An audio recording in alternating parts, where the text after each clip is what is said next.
近日港圈一則消息引爆熱議，曾經號稱拳有周慧敏、腳有李小龍嘅江湖大佬陳慧敏，再度被親生仔拖入泥潭。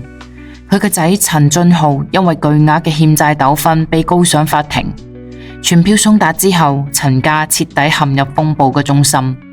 呢一位曾經出面擺平好多黑幫同埋娛樂圈矛盾事件，連山口組都要俾面嘅大佬，點解始終管唔住自己個仔？陳俊浩嘅爛攤子到底令到陳家陷得有幾深？陳慧敏個名喺港圈同埋華人嘅江湖向來都等於義氣同埋實力。年輕時候嘅佢係14K 雙花紅棍，90秒 KO 日本拳手一戰成名。轉戰影壇之後，古惑仔、監獄風雲裏邊嘅大佬形象深入人心，私底下黑白兩道都吃得開，人脈同埋威望無人能比。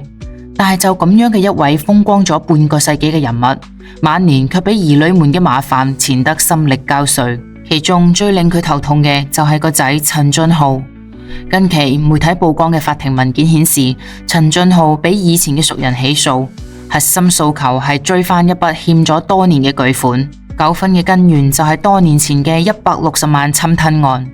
呢一起曾經令到周慧敏晚節受損、師徒反目嘅醜聞，隔咗咁多年又鬧咗起身，將陳家重新推到咗輿論嘅風口上。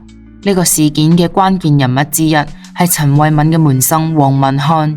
黃文漢早年拜師陳慧敏，兩人之間嘅師徒情誼有20幾年。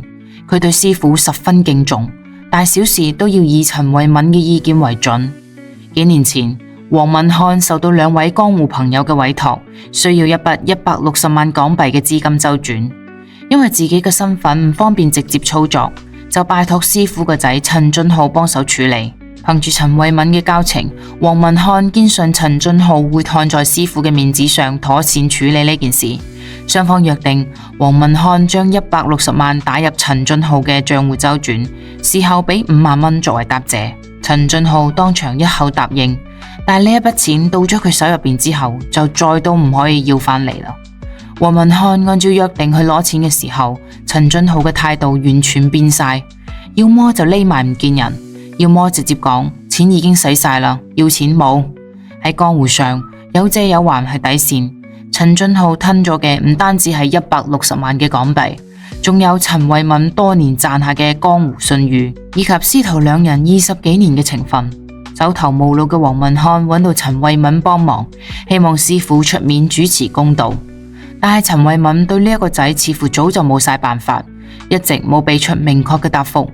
黃文漢嘅兩位朋友姓和嘅阿輝同埋聯英社嘅特務飛，得知呢件事之後非常之嬲。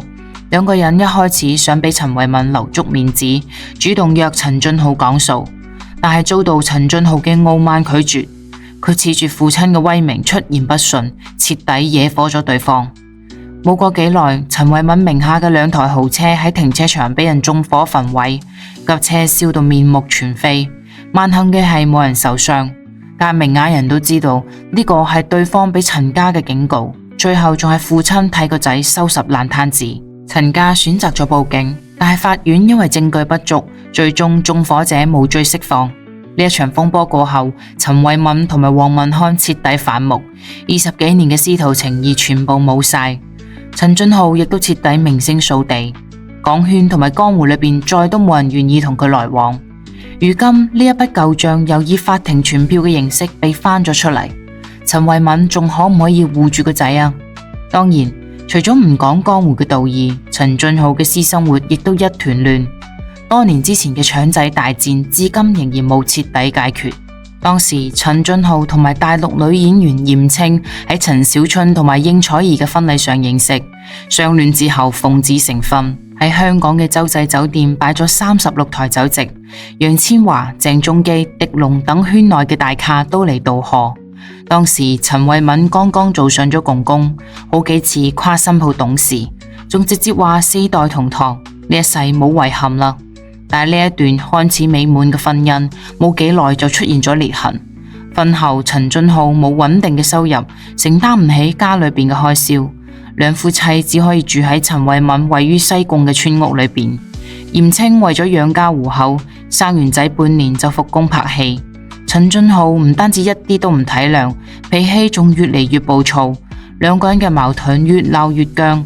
壓冧呢一段婚姻嘅最後一條稻草係小朋友嘅撫養權。忍無可忍嘅嚴青冇話俾陳俊浩知，就帶住年幼嘅兒子返咗北京。從此兩個人開始分居。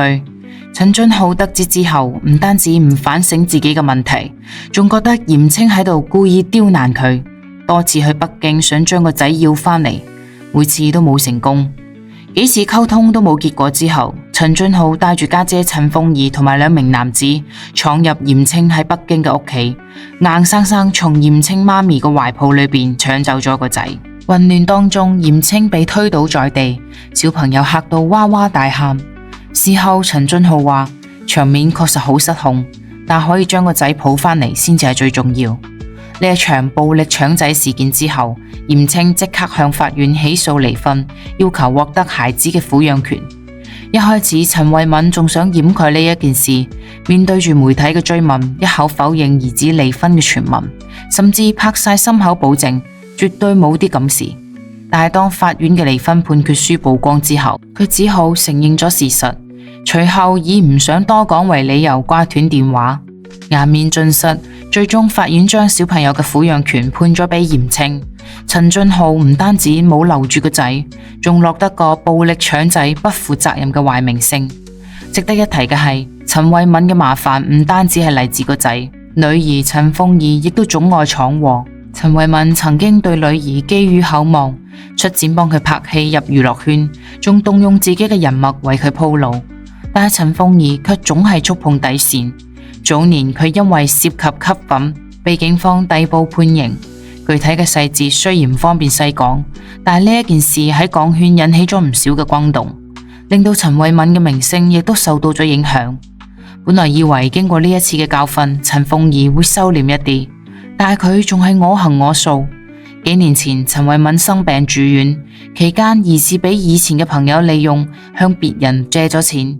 陳鳳儀得知之後激到不得了，唔單止幫父親發聲明指責對方係騙子，仲帶住母親吳國英闖入對方嘅屋企，情緒激動之下打咗對方一巴掌，仲用鐵錘敲爛晒屋企所有嘅嘢。呢一段入室襲擊嘅視頻曝光之後，輿論一片譁然。陳鳳儀同母親被警方逮捕，涉嫌普通襲擊同埋刑事毀壞。雖然之後被取保候審，但係呢件事再次將陳家推到咗風口浪尖。陳慧敏辛苦建立起嚟嘅形象亦都再次受損。除咗個仔同埋個女之外，陳慧敏嘅其他仔女亦都偶爾有負面新聞傳出，雖然冇掀起咩大波瀾，但係卻足夠令到呢一位晚年嘅江湖大佬心力交瘁。年輕時候嘅陳慧敏風光無限，喺江湖上一言九鼎，影壇上面佳績不斷，但係如今要為仔女們嘅爛攤子到處奔波，應對法院傳票，承受外界嘅指責，昔日嘅江湖大佬變成咗被麻煩纏身嘅父親。更加令人感慨嘅係，陳慧敏晚年嘅身體唔係太好，之前俾人查出得咗肺癌，一直喺度積極治療。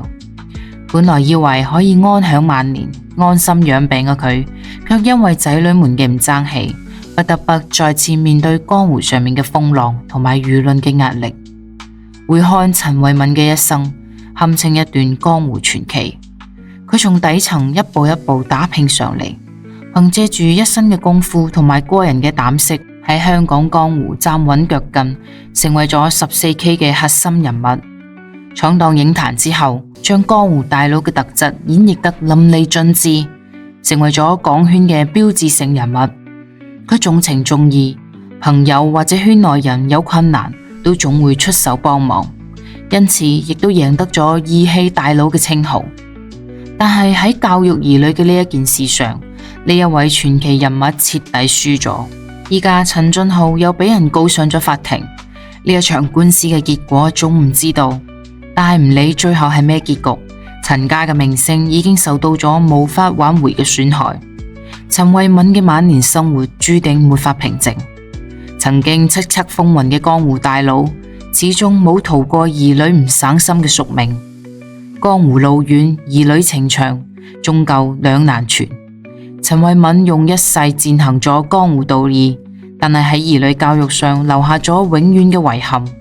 佢或者可以擺平世上所有嘅風浪，卻無法彌補仔女們闖下嘅禍；或者能夠贏得江湖上所有人嘅尊重，卻換不來兒女嘅體諒同埋懂事。陳俊豪嘅官司最後會係點樣嘅結果？陳慧敏仲可唔可以再幫呢個仔收拾爛攤子啊？歡迎喺評論區留下你嘅睇法。